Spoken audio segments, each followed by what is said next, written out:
Assalomu alaykum qadrli do'stlar. Bizda 81-dars kasrlarning sonli nurda tasvirlanishi mavzusini uy vazifalarini qanday bajarishni ko'rib chiqamiz. Demak, darsimizni boshladik. 10-topshiriq. Ya'ni 10-uy vazifasi aytyapti. Nuqtalarning koordinatalarini hisoblang deyapti.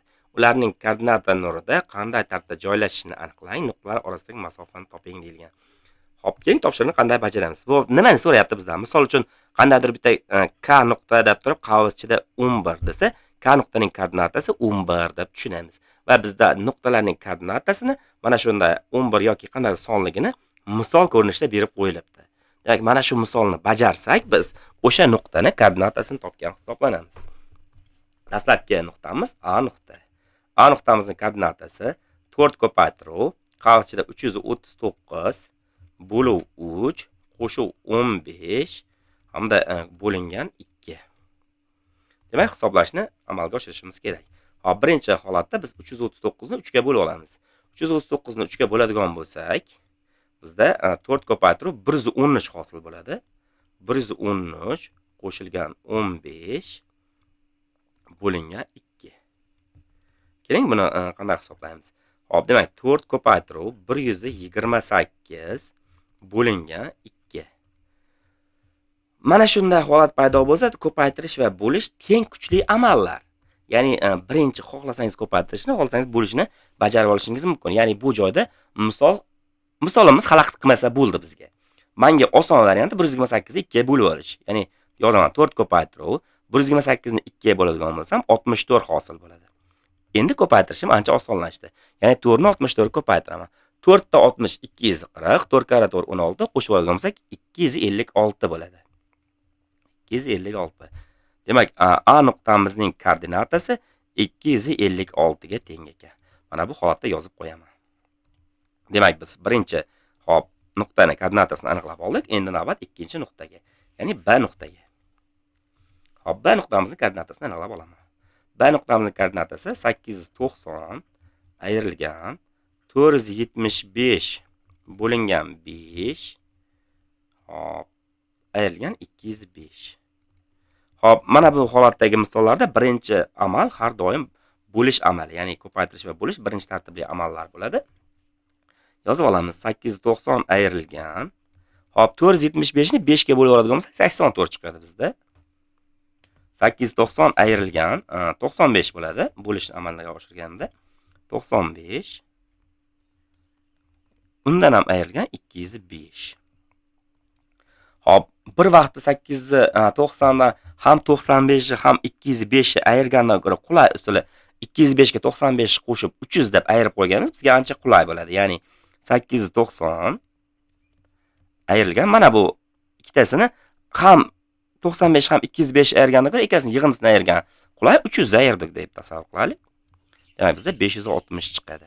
Demak, bundan ko'rinib turibdiki, B nuqtamizning koordinatasi 560 ga teng. Demak, buni ham bo'yab qo'yaman. Nima uchun bo'yayapman?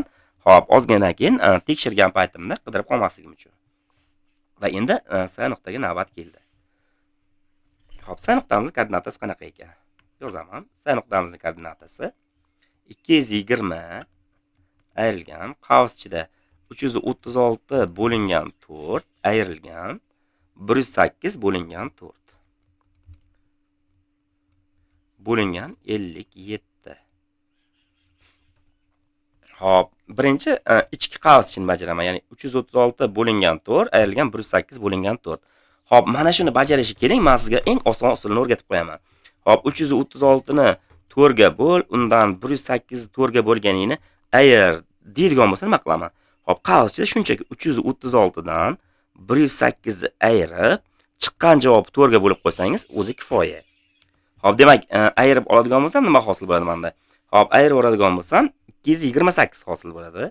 228 ni 4 ga bo'ladigan bo'lsak nima bo'ldi? Hop, 22-da 5 ta bor, 28-da 7 ta bor, 57 hosil bo'ldi. Demak, 57 ni chiqarib oldim. Mana bu joyga 57 ni yozib qo'yib turaman va mana bu qismini o'chirib tashlayman. Ya'ni menga xalaqit qilmasligi kerak. Demak, buni o'chirib tashladik. Hop, e'tibor qiling. Demak, misolni ko'rinishini qaytadan yozib olaman. 220 ayrilgan 57 bo'lingan 57. Hop, demak 220 ayrilgan 57 ni 57 ga bo'lib yuboraman. Mana bu joyda 57 ni 57 bo'lsam 1. Javob 219. Demak, bundan ko'rinib turibdiki, S nuqtaning koordinatasi 219. Va buni ham bo'yab qo'yaman. Hop, endigi navbat D nuqtaning koordinatasini aniqlashimiz kerak ekan. Hop, D nuqtamizning koordinatasi qanday? Hop, yozib olamiz. Hop, D nuqtamizning koordinatasi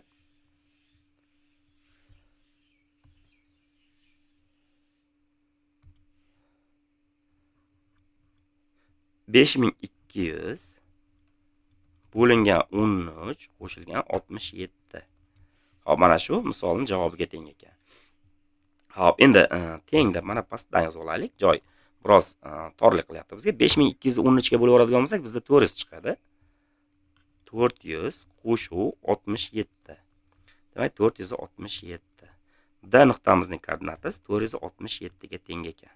Hop, endi quyidagicha ish tutamiz. Barcha nuqtalarning koordinatalarini alohida yozib olaman. Hop, A nuqtamiz koordinatasi 256. Hop, B nuqtamizning koordinatasi 560. Hop, S nuqtamizning koordinatasi 219. Hamda D nuqtamizning koordinatasi 467. Va koordinata nuri chizaman, sizga ko'rinarli bo'lishi uchun koordinata nurlarini chizib olamiz. Hop, e'tibor berib turamiz. Stavkadan shunchaki bitta chiziq tashlab olsak bo'laveradi bizga.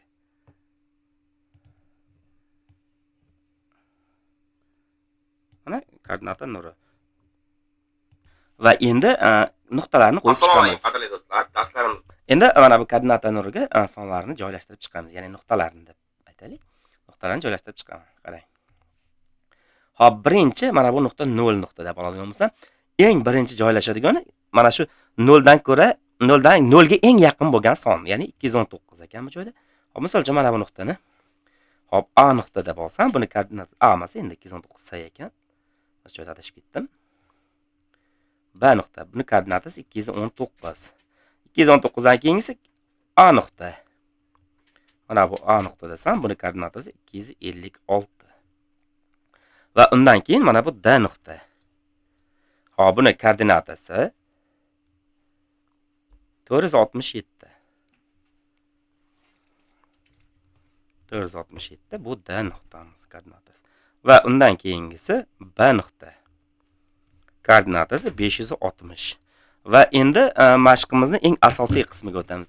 Mashqimiz shart aytganki, nuqtalar orasidagi masofani toping deyilgan. Hop, keling, barcha qismni o'chiraman, faqat mana shuni o'zini qoldiraman. Hop, demak, ishlashni boshladim. Birinchi men B nuqtani tanlab olaman va B nuqtani qolgan nuqtalar bilan orasidagi masofani topaman. Birinchisi B dan A gacha bo'lgan masofa. Hop, ya'ni A va B nuqtalar orasidagi masofa 256 ayru 219. Hop, demak, bu masofamiz 37 ga teng. Hop, keling, ruchkamizni tanlab olarkanman, 37 ga teng. Keyingisi, hop, B nuqtadan keyin B dan masalan mana bu D gacha bo'lgan masofani hisoblashimiz kerak. Hop, B dan D gacha bo'lgan masofamiz. Demak, 467 ayrilgan 219. 248. Biroz 248 va endi hop B dan S gacha bo'lgan masofa. Yozib olaman, B dan S gacha bo'lgan masofa. B dan S gacha bo'lgan masofa 560 ayrilgan 219. 341 ga teng. Hop, demak, B nuqta bo'yicha biz masofalarni topib oldik. Endi A nuqta bo'yicha masofalarni hisoblayman. Hop, A nuqta bo'yicha bo'lgan masofalar.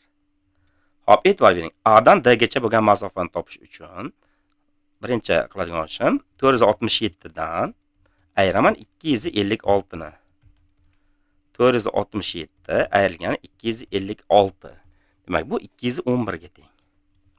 Endi A dan S gacha bo'lgan masofa. Hop, A dan S gacha bo'lgan masofani topish uchun 560 dan ayiraman 256 ni. Demak, bu 304 ga teng. Hop, demak, A dan masofalarni oldik. Endi D nuqtadan bo'lgan masofalarni ayiraman, topishim kerak. Hop, D dan S gacha bo'lgan masofa. D dan S gacha bo'lgan masofani hisoblash uchun 560 dan ayiraman 467 ni. Hop, demak, 93 degan javob kelib chiqadi bizda. Demak, biz ushbu topshiriqni muvaffaqiyatli bajarib oldik. Navbatdagi topshiriqqa o'tishimiz mumkin. Hop, 11-mashqqa e'tibor qarataylik. Aytadiki, bir stansiyadan qarama-qarshi yo'nalishda ikkita yuk poyezdi yo'lga chiqdi. Birinchi poyezdning tezligi 45 km/s, ikkinchisining tezligi esa birinchi poyezd tezligining 4dan 5 qismini tashkil etadi. 5 soatdan keyin ular orasidagi masofa qanday bo'ladi, deyapti mashqimiz sharti. Hop, keling quyidagicha tasavvur qilaylik. Mana poyezd stansiyasi. Hop, mana bu joyda poyezd stansiyasi bor. Mana e'tibor beradigan bo'lsak. Hop, endi mana shu poyezd stansiyasidan ikkita poyezd qarama-qarshi yo'nalishda yo'lga chiqdi deb tasavvur qilamiz. Hop, mana piyoda odamlar chiqib tushadigan joy. Mana birinchi poyezd.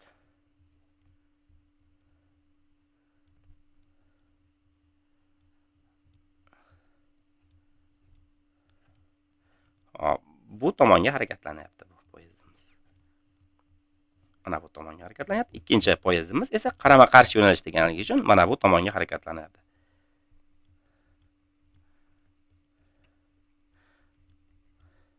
Mana sizda tasavvur paydo bo'lishi uchun chizib ko'rsatyapman.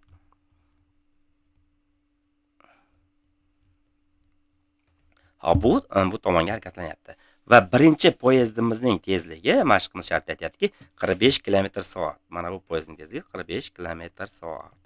Hop, ikkinchi poyezdning tezligi esa mana shu birinchi poyezd tezligining 5 dan 4 qismiga teng va 1 ni 5 dan 4 qismiga teng.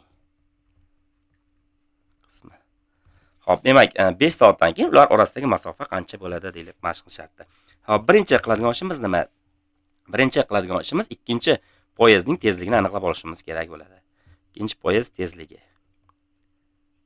Ikkinchi poyezdning tezligi birinchi poyezd tezligining 5 dan 4 qismiga teng deyilyaptimi? Demak, 5 ga bo'laman birinchi poyezd tezligini va o'shandan 4 tasini olaman. Ya'ni 45 ni 5 ga bo'lib 4 ga ko'paytiraman. Demak, 9 ko'paytirib 4 36 km/s. Hop, endi tasavvur qiling, oradan 1 soat vaqt o'tdi. Birinchi poyezdimiz mana bu stansiyadan 45 km masofaga uzoqlashib ketgan bo'ladi. Ikkinchi poyezdimiz esa 36 km masofaga uzoqlashib ketgan bo'ladi. Ular orasidagi masofa esa 45 qo'shib 36 bo'lib qoladi, to'g'rimi? Hop, endi mana shu vaziyatda 5 soat o'tsa-chi desa, ana shu yig'indini hop 5 ga ko'paytirishim kerak. Ya'ni buni biz matematikada uzoqlashish tezligi deymiz. Va uzoqlashish va birinchi poyezdning tezligi qo'shilgan va ikkinchi poyezdning tezligi. Ya'ni 45 plus 36. Demak, bizda 81 km/s bo'ladi. Uchinchi ish. Uchinchi ishda mana bu, demak 1 soatda ular 81 km uzoqlashsa bir-biridan 5 soatda qancha uzoqlashadi degan savol beraman va mana shu 81 km/s-ni ko'paytiraman 5 ga. Demak, 405 mana bu 5 soat deylik, kilometr. Demak, 5 soatdan keyin ular orasidagi masofa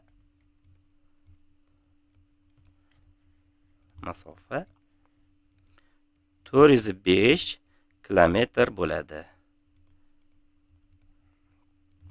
Demak, ushbu topshiriqni ham muvaffaqiyatli bajarib oldik va navbatdagi darsimizda yana bir yangi mavzuni, uy vazifalarini qanday qilib bajarishni ko'rib chiqamiz. E'tiboringiz uchun rahmat, sog' salomat bo'ling.